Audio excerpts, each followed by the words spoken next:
All right, so far we have successfully coded the approve function.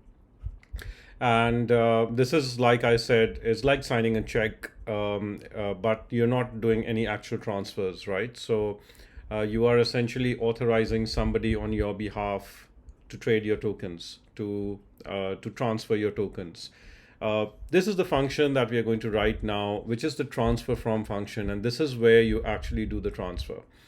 So in the transfer from function, you would essentially first and foremost check that does the person who is transferring on your behalf has the approval.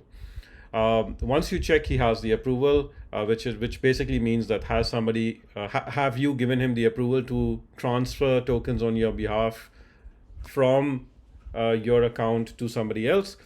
And then obviously we will check that do you have the tokens left that somebody can transact on your account. So consider this, that you've essentially in the approve function given a check to someone, right? And you've got some balance in your account at the moment of at the point of writing the check. Now this person in the transfer from function essentially goes to the bank and is now going to transfer funds from your account to some other account. That could be his account, that could be some other account that you've authorized that he can transfer funds to.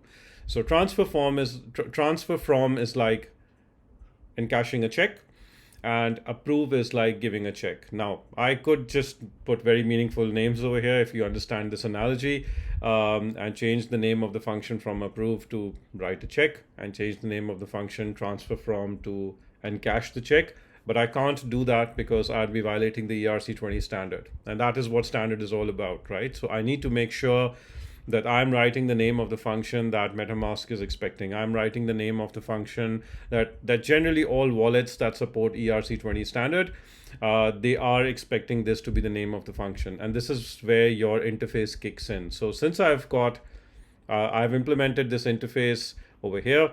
Here is where I've declared the interface, and here is where I've implemented the interface.